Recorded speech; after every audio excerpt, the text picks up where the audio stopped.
All right, guys, welcome to session 3 of the Intuitive Warrior Challenge.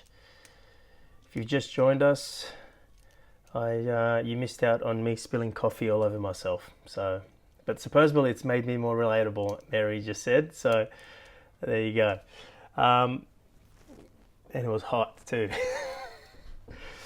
So I should have started the recording earlier. You would have had a laugh with me.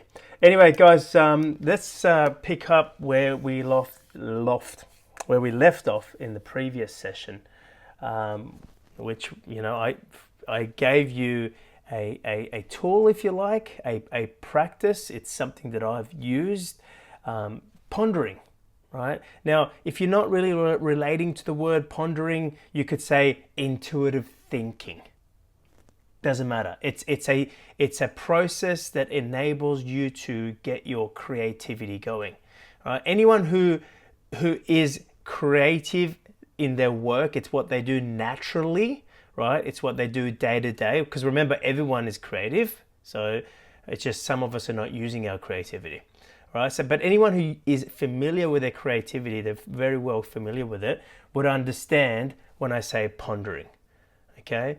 But if that word doesn't land for you, just think to yourself, I'm thinking intuitively. It's not the thinking that creates noise and creates baggage. Okay? So,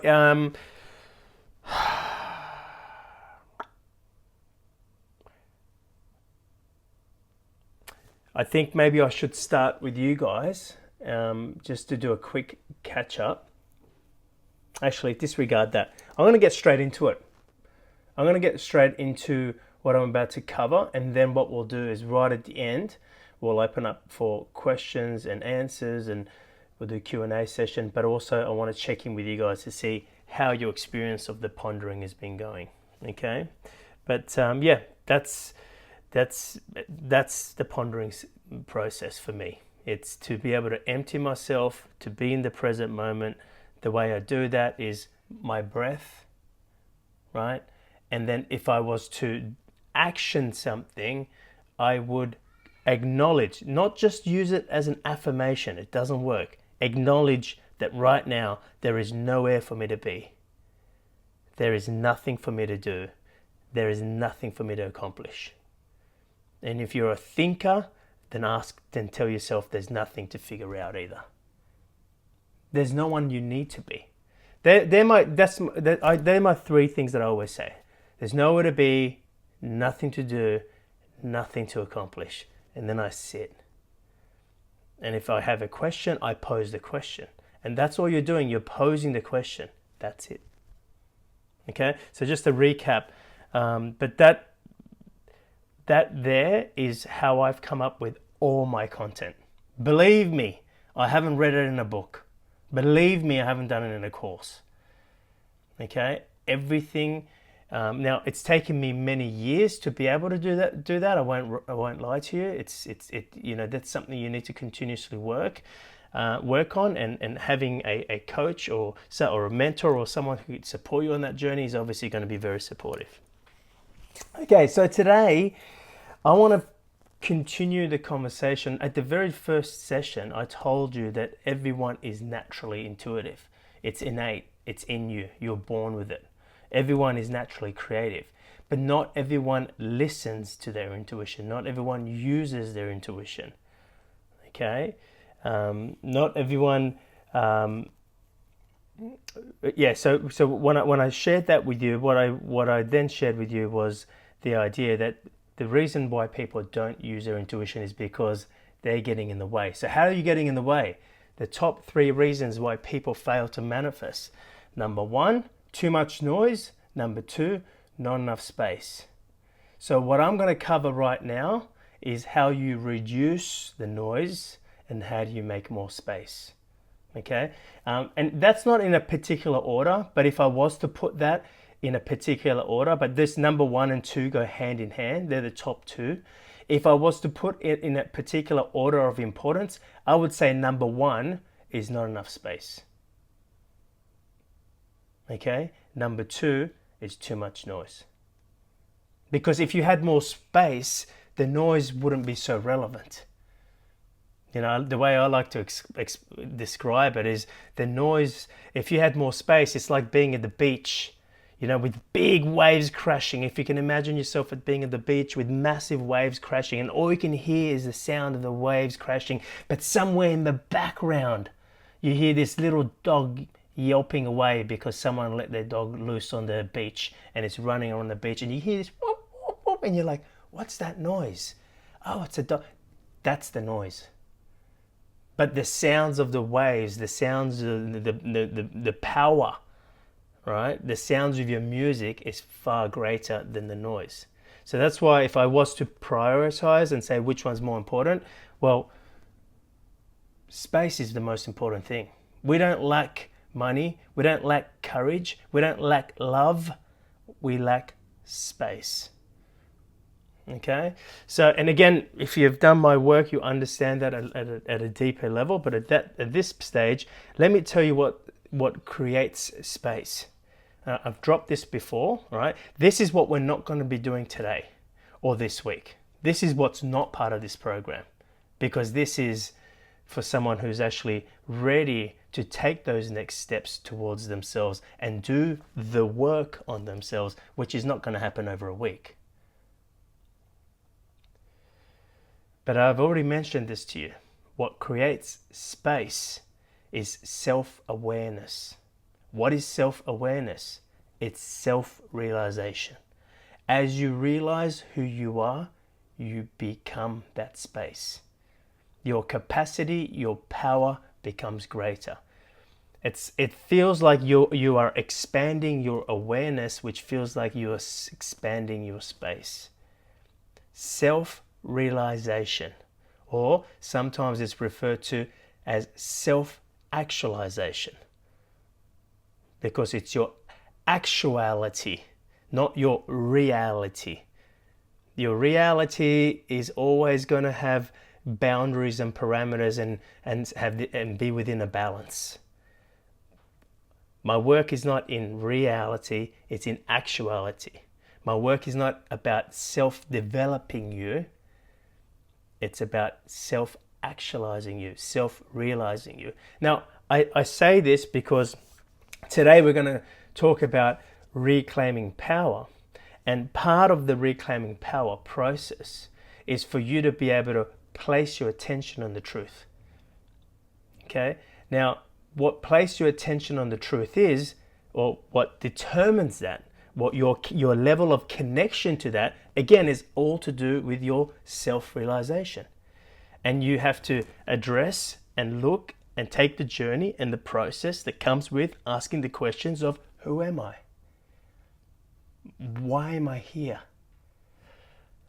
Where did I come from? Where am I going? These are not knowledge. You know, you're not going to necessarily, these are questions that you realize the answers to for yourself, and it doesn't become knowledge, but it becomes wisdom.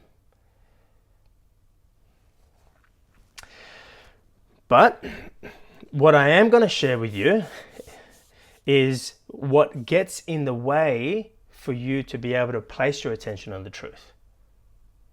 Right? And that is the noise, the baggage. Okay? The baggage creates a pattern that becomes repetition. It repeats itself, and you continue get to see it, but most people don't know what to do with it. So they just think to themselves, this is just normal. This is what happens to me. I always get rejected here. I always, run out of money at this point. I always miss out on that opportunity. I always get the same guy. I always get the same girl. And they just think that's just who they are. No, that's always happening for you to kind of do something with that. But it's not, and this is where the mistake is. Most people think they need to do something by fixing, improving, or changing whatever is causing you the discomfort.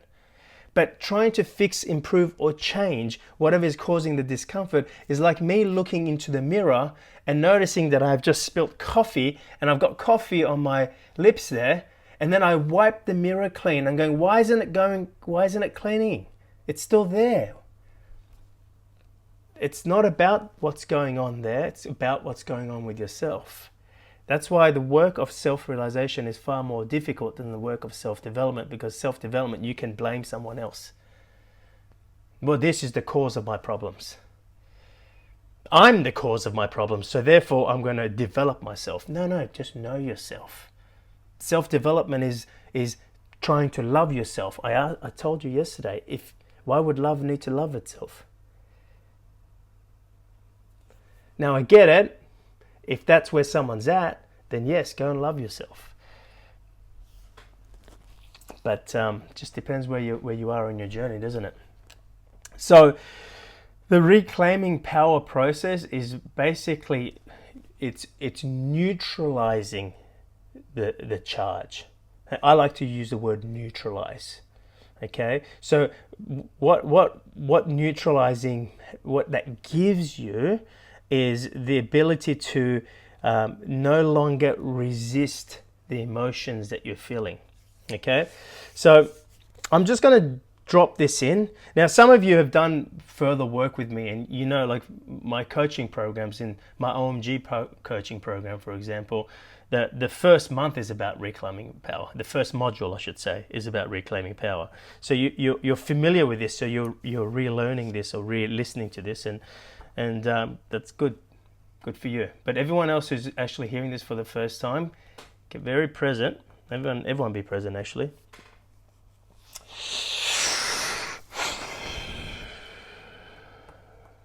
So here's the thing. Whatever is creating the noise is a judgment that you have.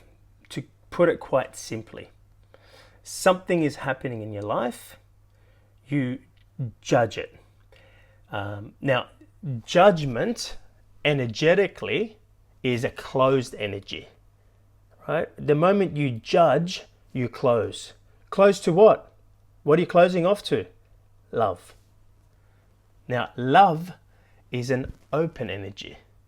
Again, now I just want to tell you here, when I'm talking about love, I'm talking about the real love, not the need to be loved. There's a difference, but again, I'm not going to go into that right now.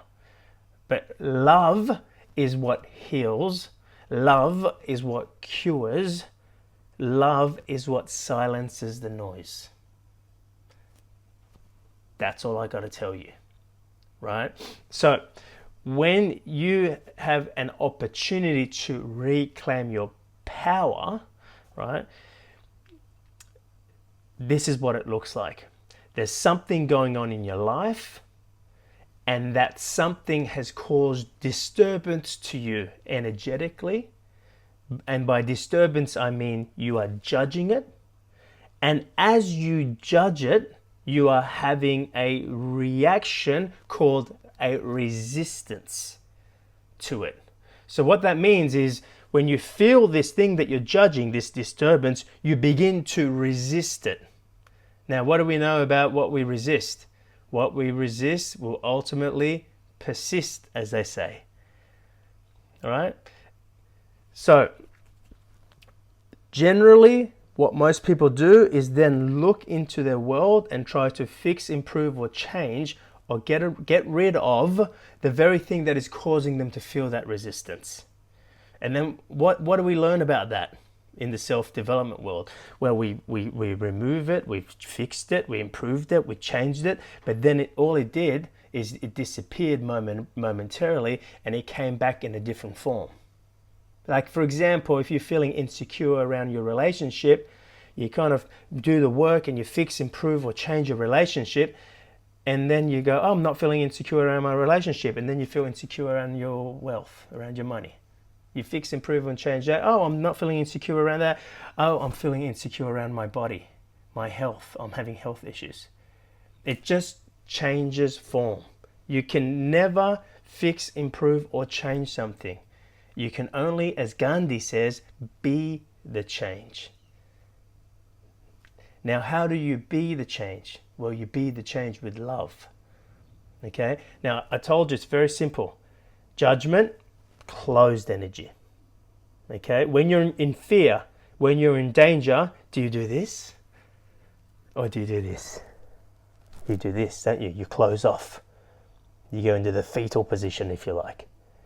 But when you're in love or in surrender, in joy or empowerment, are you closed off like this in the fetal position, or do you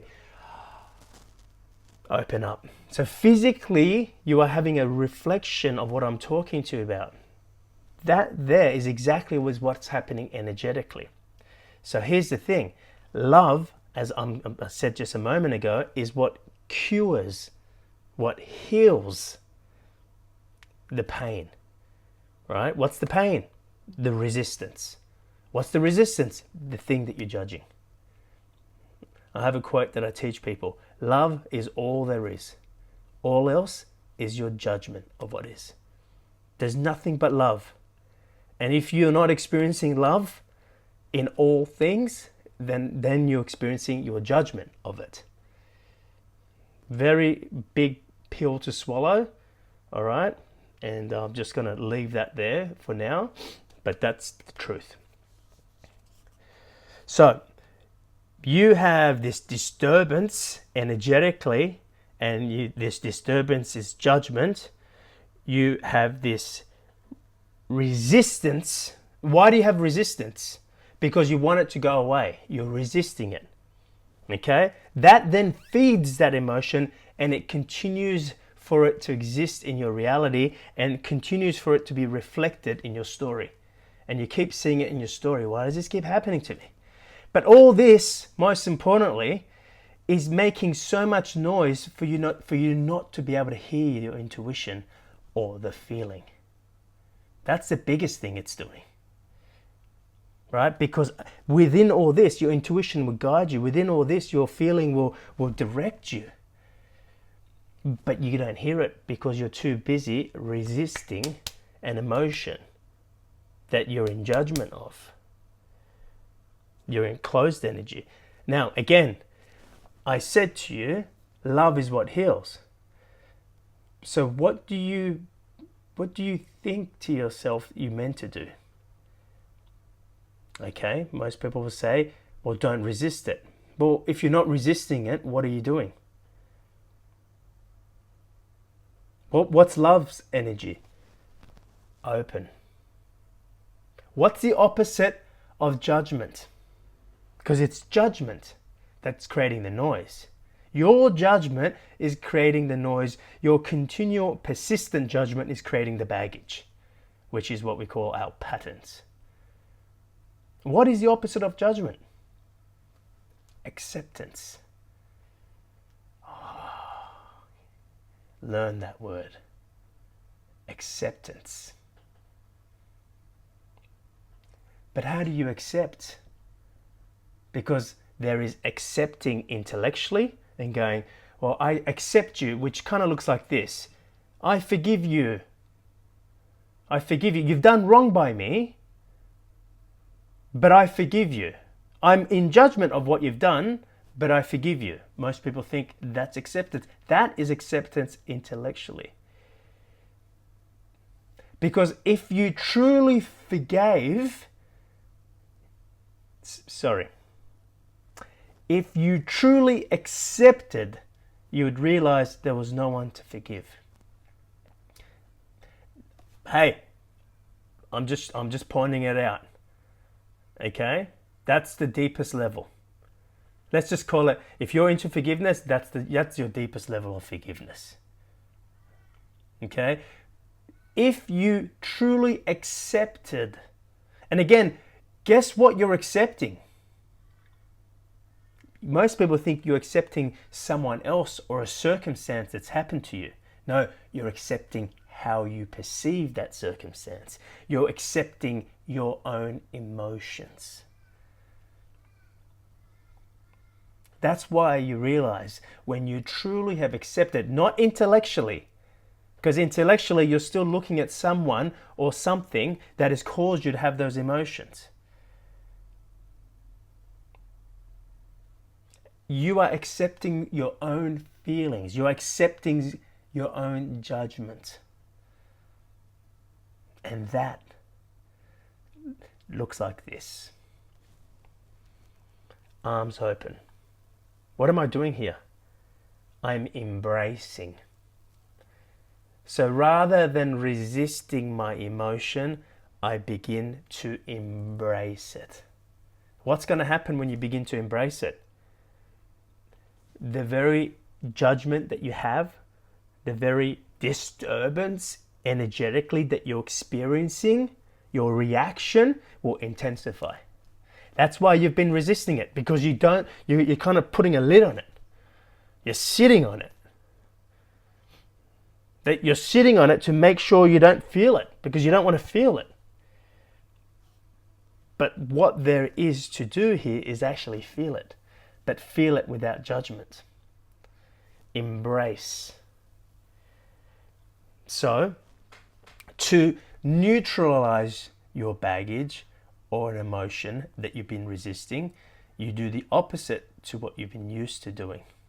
The first thing you do is you're looking outside to why I'm feeling this or why this has happened to me. So you don't do that. You look within yourself and you feel the emotion. The second thing you've been doing is you've been resisting the emotion. Stop the resistance. Surrender.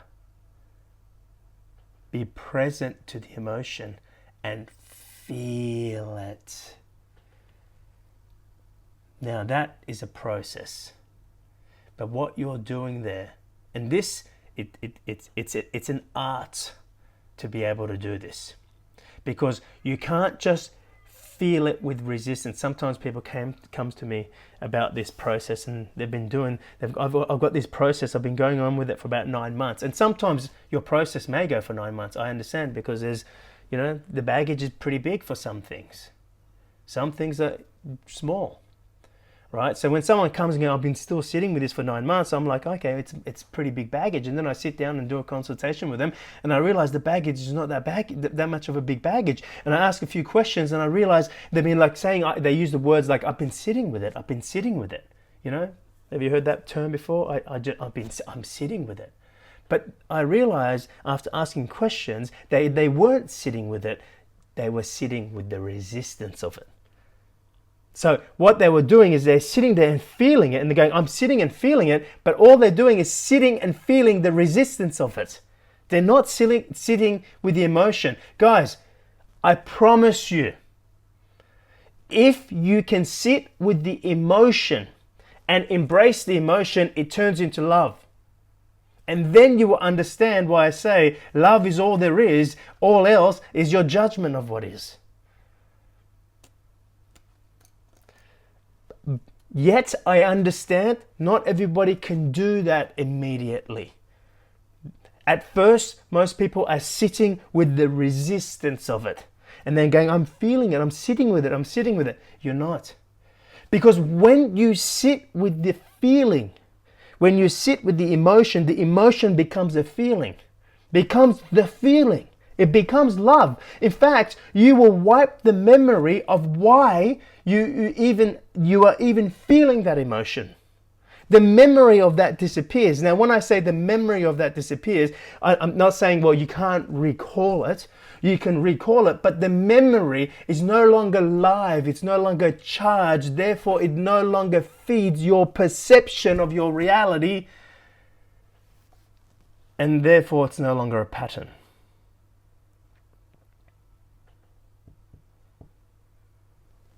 So, to put this into steps, okay, I've just explained to you the reclaiming power process, okay? For me, people always ask me, so I'll tell you straight off the bat, do you reclaim power? No. I mean, I used to. I used to be reclaiming. For 3 years, I was just sitting there, and everything that was happening, I was reclaiming power. And people ask me, well, what's your process when something happens? I place my attention on the truth. How can I place my attention on the truth? Because I have space. Now, when you're in the emotion and you're resisting it and you're in judgment, guess what? The door's closed. You cannot place your attention on the truth. So I could tell you, hey, place your attention on the truth. And some of you don't even know what the truth is. What's the truth? I mean, I don't know. Like, what's the truth? And that's the self-realization part. But even if you knew what the truth is, because you've been doing the self-realization, self-actualization work, You won't be able to place your attention on the truth if you're in judgment. Judgment is the glue that pulls the curtain tight, keeps it closed. Curtain's here. What's it closed from? It's no longer this. It's, I see you. The third eye sees.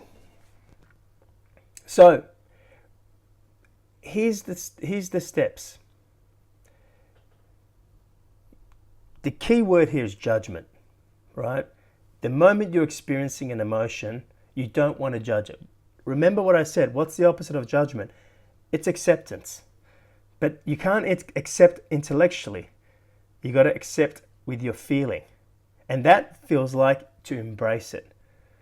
So what you're doing is allowing yourself to feel the very thing that you're in judgment of. You are then sitting with those emotions to the point where it becomes, for me, it feels like I've become one with it. It's like a oneness experience. It no longer is an emotion. It becomes the feeling. It becomes love. And sometimes, I don't know, I just sometimes get to a point where I just completely forget, why am I even having this process? Why am I even feeling this? Like I can feel the memory of it is disconnected. And it's not because I've brushed the memory of it aside. And I haven't fixed, improved, changed anything. All I've done is embraced. Love is what heals. So the first step is I identify what I'm in judgment of. The second step, I identify how I'm resisting it. The third step is I feel the emotions. I sit with the emotions.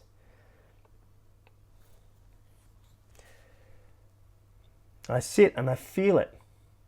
Right? Now you'll notice your mind come in and it wants to feed to yourself why you should be angry or in judgment of whatever is causing you those emotions. Notice when you do this, the mind will come in and go, yeah, but that bitch, she did this to me and da-da-da-da. I wouldn't... Oh, shh. Shush it and feel it. Just remember that. Amir said, shush it and feel it. Okay, but feel it with an open heart, guys. Feel it, embrace it, sit with it. Don't sit with the resistance of it. That's not it.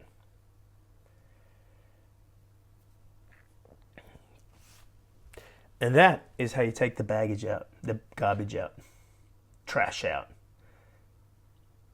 Okay? Now, what I just shared with you is how to neutralize the emotion. Okay? And some people will get to a point and they're like, I feel neutral about it. It's like, it's neither here or there. What that has done is it's freed you up. But that is not the reclaiming power process, because there's one more step. After you've neutralized the emotion, why do you want to neutralize the emotion? Because if you're in judgment, you can't what? Place your attention on the truth. So once you neutralize it, you have the opportunity to place your attention on the truth. And once you place your attention on the truth, you have reclaimed the power. It no longer ceases to exist in your reality.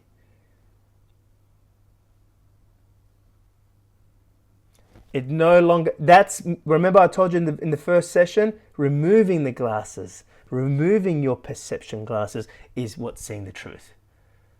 Not comparing what you're seeing versus what someone else is seeing, and they're seeing the world orange, you're seeing the world blue, and going to war with each other, going, well, no, the world's blue, and they're going, no, the world's orange.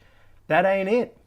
It's removing the glasses. But to remove the glasses, you must see the truth with a capital T, not the truth that has an opposite called a lie. That's not it. The truth with a capital T.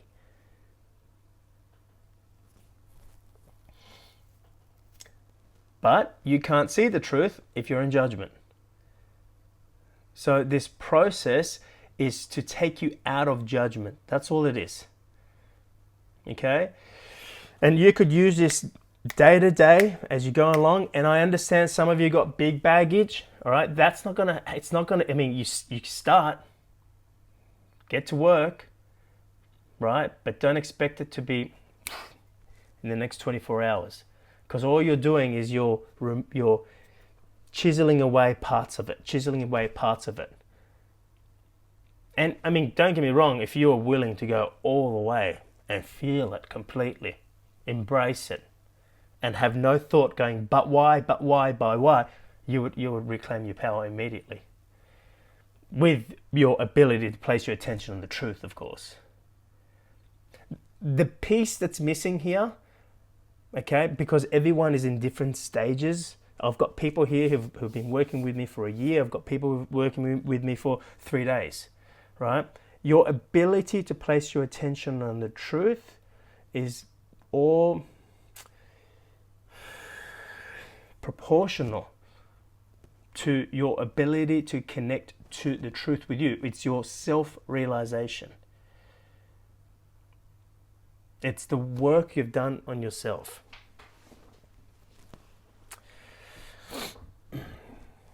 And I will also add here, now that you know judgment is putting power into something, just know that if you continue to judge on new things, you are continuously putting power on new things. One of the things I judge continuously is traffic and idiot drivers. And I say that with judgment. That's my thing. I have not been able to transcend that yet. What is this idiot doing? Use an indicator. Do you not know how to drive? That's me. If you ever come driving with me, you'll be like, wow, I thought this guy was conscious. That's my thing, right? Whenever I'm ready, I will let that go. Okay? But I'll be honest, that little thing is not feeding into my reality. You know, I had someone, in my experience, someone the other day didn't give me away, and I kind of nudged forward because I thought they will give me the way, and then she didn't, and she pulled over next to me, wind down the windows, and she went, and she just went off.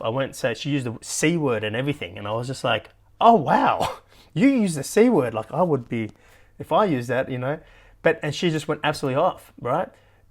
But for me, right, in the moment I had this, I gave her the finger, right? But then I was going to give her what I thought. But then I thought, I don't need to do that. Like, it's being able to catch myself right there.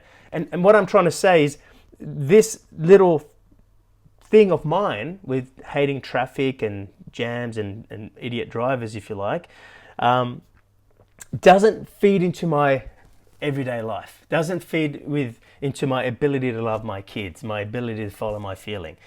Why? Because I just let it wash over me once it's done. I'm aware of it. Just like when the lady went off at me and went absolutely berserk, stopped the traffic, stopped all the traffic, and she wouldn't move, wound down the window and gave me a serve and called me the C word. I could have carried that on for a few hours. I mean, I was picking up my kids just then, I could have carried, but I realized as I gave her the finger and as I was about to tell her what I think, I just caught myself and went, do I really need to give her the finger? Do I really need to support, do I need to play that game? Do I need to have that reaction? No? All right. And I just looked at her and smiled after that. Do you know what I mean? It's not washing down into my everyday reality. So my everyday, hearing my feelings and intuition and all that. In the moment it could, right? But I'm just giving a small example. Like I'm just showing you that I'm human as well. Hey Mary, I'm relatable, aren't I? I'm making sure that Mary still believes that I'm relatable. But, I'm just like you guys, but I just use this work, and I've been using this work for a very long time. I started working on myself when I was like 11, 10, 12 and 13. I started getting really serious. I then let it go through my teenage years because I became a teenager and rebelled because my parents split up and did that. And then I came back to it when I was like 18, 19. And it was like, then I went and had a crack of, making things happen in the world and becoming an entrepreneur and and fix, improve and change things. And, went from having no money to a very comfortable lifestyle and then realized there's still something missing. So by the time I got to, 24, 25, that's when I was really went, all right, what's the truth? I can't keep dabbling in it when I need it. I want to know the truth. And, I've been doing it for a long time. I've become good at it.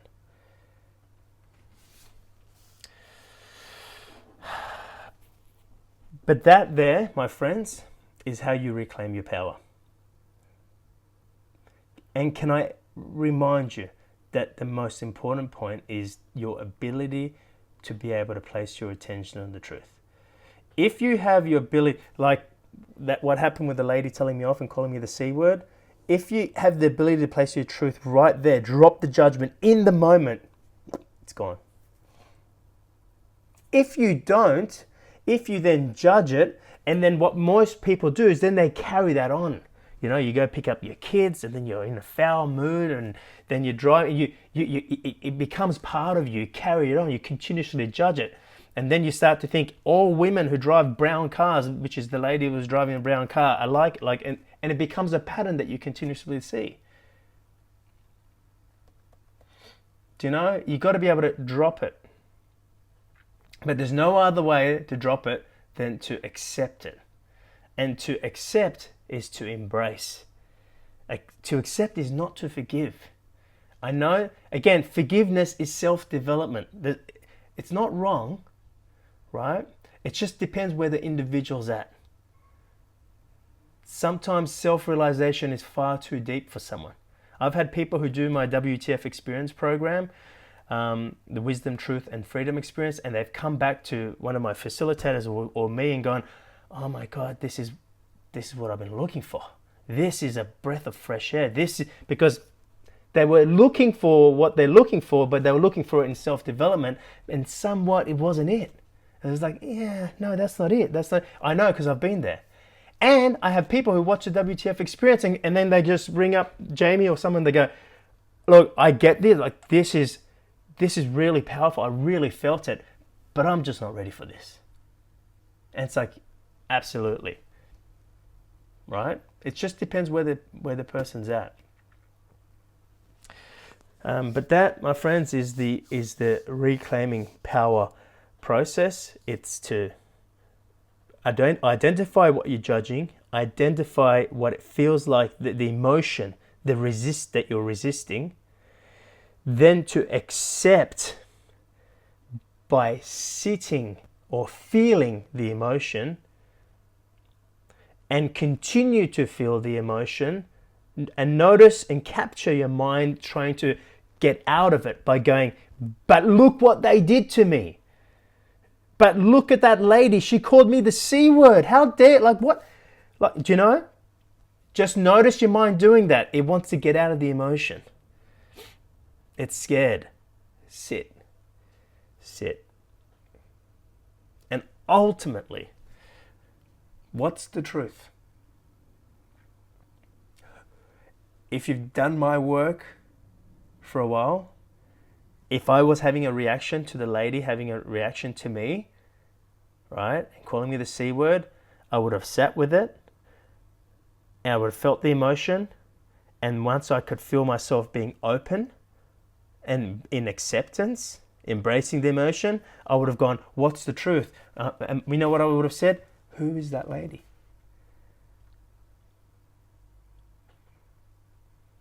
Who was she? You think she exists without you? Who created that? Oh. There's only one. There's only one energy. Who is she? You know, the same feeling that you have when we talk about follow the feeling, guess what was moving her? Well, why would I create that?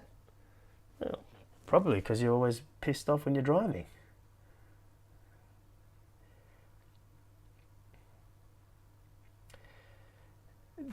I don't know where you're at and where that lands for you, but if I was having a process with that, which I didn't, I dropped it in the moment, but if I was, the moment I say what's the truth, I'll be looking at who is she?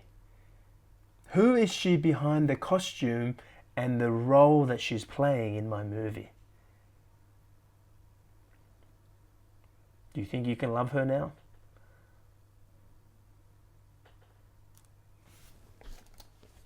That is acceptance. Now, can I ask you, why would I be forgiven if I see that? Why would I be forgiving her? What? There's nothing to forgive. There's only one. And you are that one. One energy, guys. It's not two. You are experiencing everything in duality, so therefore you're experiencing everything. You're over there, I'm over here. Of everything, there's two. There's right, there's wrong, there's good, there's bad, positive, there's negative. But did you know if you went into the positive and into the negative, into the love and into the fear, did you know it will go back into the feeling, which is what? Love.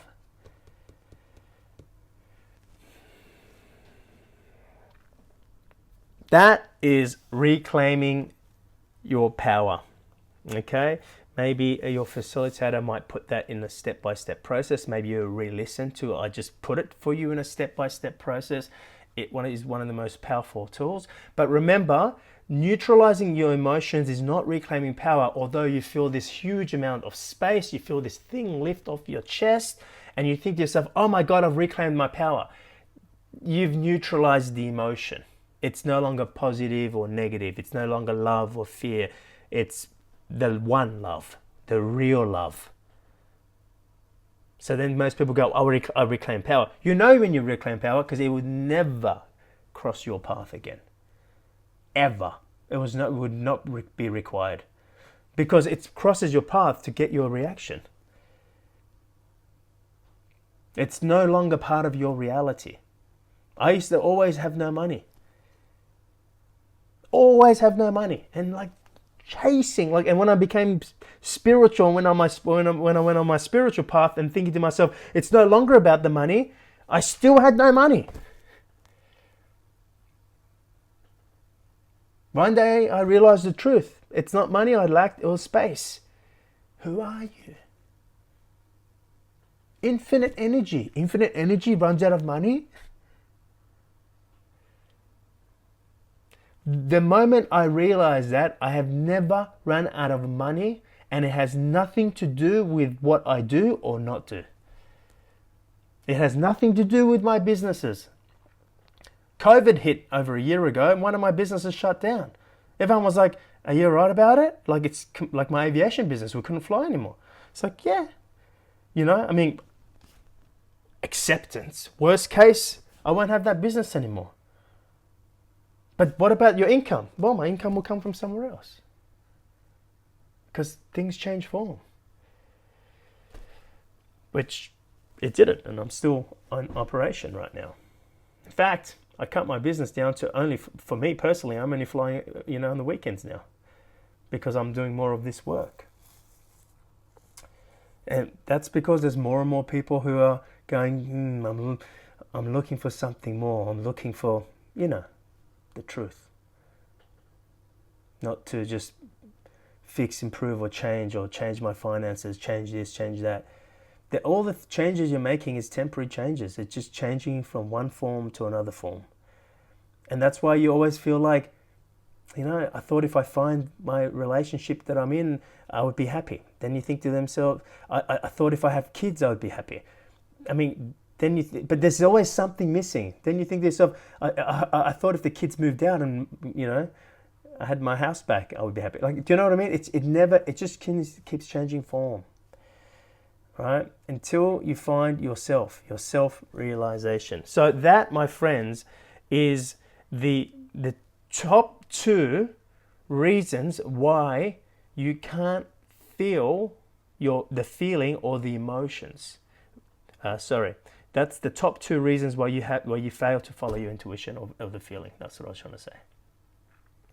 Number 1, too much baggage, which I just covered there. Number 2, not enough space. So too much baggage is too much noise. Baggage creates noise, right? So that's the judgments.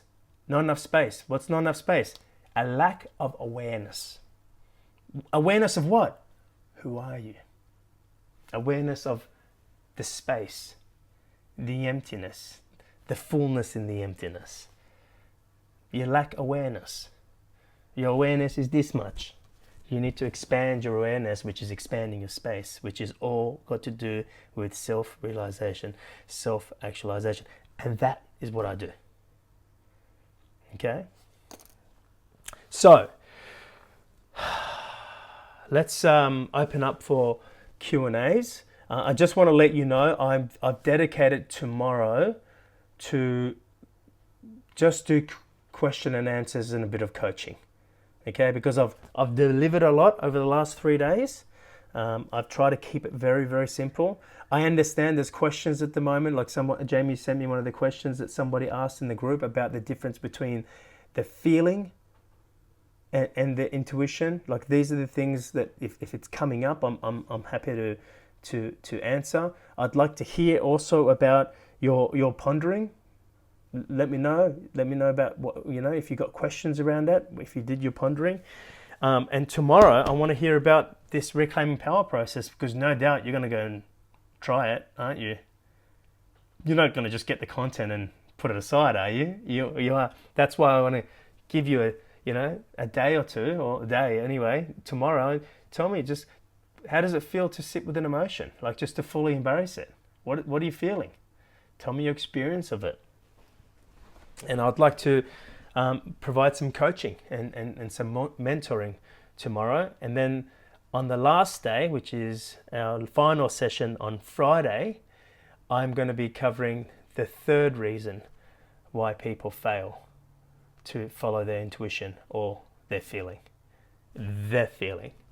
And that is because they don't back themselves. So I'm going to teach you and share with you insights on how to back yourself. Sound fair enough? So by the time you've walked away from here, you're very well equipped. And some of you might want to go, you know what, I want to do the work. I want to do the self-realization work. I want to realize who I am. And you're in the right place. I've got coaching programs which are all designed to do that. Got a 90-day coaching program and 9-month coaching program. These are all supporting you in the work of self-realization.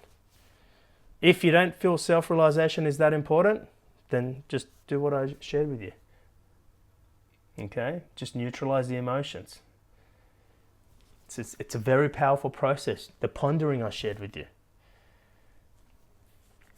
In case you think to yourself, well, you've given me the pondering, I can go and do the pondering on my own, right? And without guidance. Guys, I had guidance.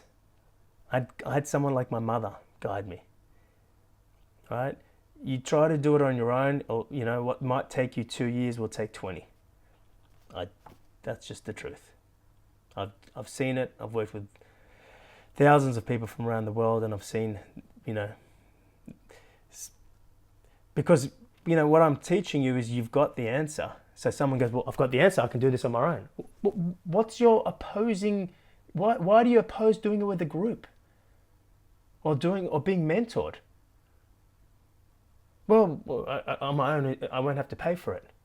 Oh, really? Is money the limitations here? Then you should definitely do it within a group. You should definitely pay for it. You should pay double. Make it really hurt. My sister and I, we always used to kind of give ourselves fines. Well, like whenever I felt to do something and then I didn't do it because I was afraid of the financial commitment or the financial risk, and I remember like once my sister rang me and goes, I've just dropped $5,500 into your account, and I was like, why? She goes, I just fined myself for something. That's all. It's like, all right, thanks for the $5,500. You want it back later? She goes, no, I'm just finding myself. And I've done that myself. When I catch myself going against my feeling, because what I'm doing then is weakening my feeling and strengthening my limitation. I then just go, I should pay double. I went and did a boxing session today, right? And the guy goes, it's one-on-one. It was $50. I gave him $100. right? It's just what I felt to do. It's for 2 sessions, but I felt to pay that up front. I mean, probably a bad example because it is for 2 sessions. But anyway, let's open up. Oh, we've got 8 minutes. 8 minutes. Let's go. Who's feeling what? What is happening for you? Marianne, did you unmute yourself? Talk. I did. I was the one who asked the thing. I just don't quite understand the difference between intuition And the feeling. feel. I understand the emotions, but I thought that sort of come together, and I tend to follow my intuition. But you say we don't. I'm a bit confused. No, you do follow your intuition. Here's the thing. Let me make it very clear. And again, no one explains it this way because, someone might have an emotion and then they will just go, then there's an intuition. But from me studying myself, observing and witnessing, I've noticed that there is the intuition and the feeling. The feeling is what you feel to do, the love. I love to have this job. That's why I said you find that it comes fewer times, right? Your intuition is your GPS in following your gut feel, in navigating within the decision of what you love. Okay. Do you understand? I think so. So yeah, I mean, to simplify it, your feeling is, I love this person. Your intuition is how I navigate in this relationship with this person. It's your GPS, right?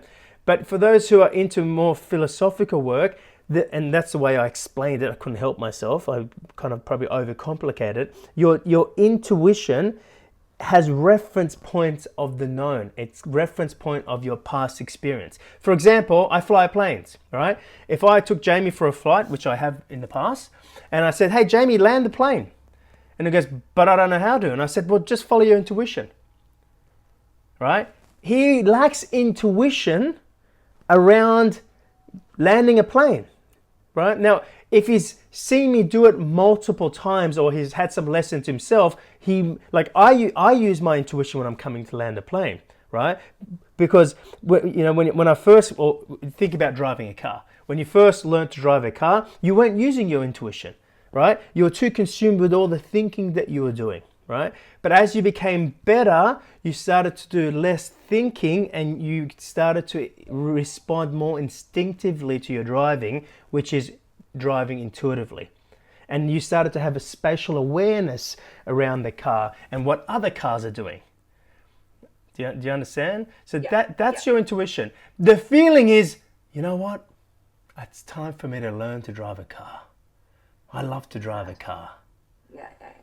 That's the difference. Okay. So they're it's almost like intuition's the thing that you have the feeling and then the intuition guides you after once you have it, sort of thing. Just remember your intuition is your GPS. The feeling is what you programmed in the GPS. Okay? But, just to help you with that analogy, Marianne, as the identity, doesn't program into the GPS. No. Because remember, I gave this example yesterday. Did you decide what you love to do? Yeah. No, you realized it. Did you decide who you love? No, you realized it. So who's deciding? The big Marianne. Yeah. The real love. Which is who you really are. Most people don't like that because they think, oh, I'm giving up control. No. You're letting go of control. Because that part of you that needs control is the part that doesn't have it. Yeah. Okay. Thank you. But very good question, and I'm glad you posed it. Thank you, Marianne. Good to see you. Okay, anyone else?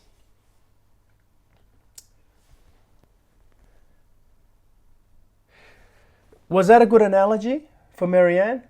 Can I tell you something? Do you know when Marianne had a question, I didn't know how I was going to answer it. Do you know?